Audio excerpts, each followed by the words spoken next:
Hi hello and नमस्कार। आसंता मैंने शिखा नड़िया कचुम्बर से बनवा बहुत इजी आ मैंने ये जिनसा बहुत कम लोग शिखी आ बहुत लोग कम लोग जानते यहाँ मटन भात सहित यहाँ खाଇବା बहुत टेस्टी लगे। आसंता को आम केमी बनवा शिखी ना आम निलनी नवा तादर किसी सोरिष फुटे नवा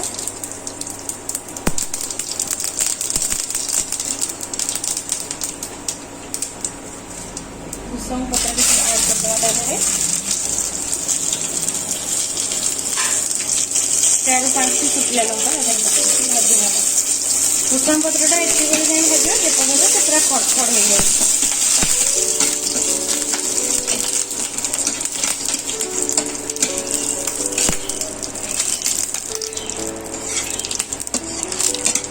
देखो ये आमर होगला आक मैंने काढ़ी नवा ठंडा करदे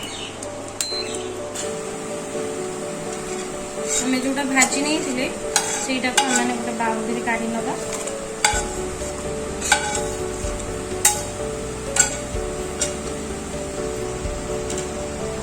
किसी अल्प लुण देके मैंने मिसई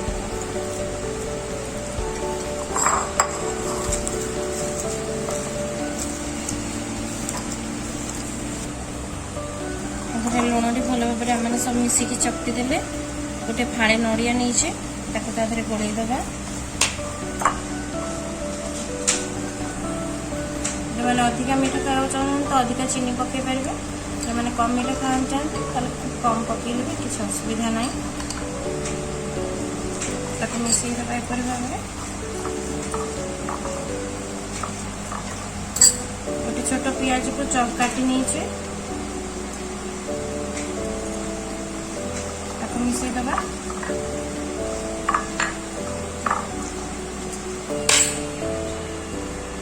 दही नहीं मैंने गोटे कप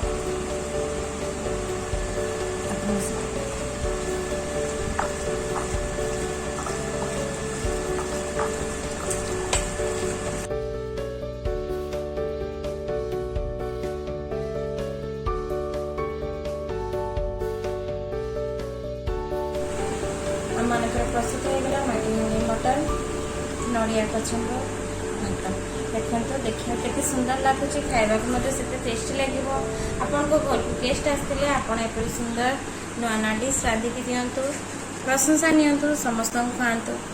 आम चैनल अधिक नुआ डिश देखापी आम चैनल को लाइक एंड सब्सक्राइब करूँ। Thank you.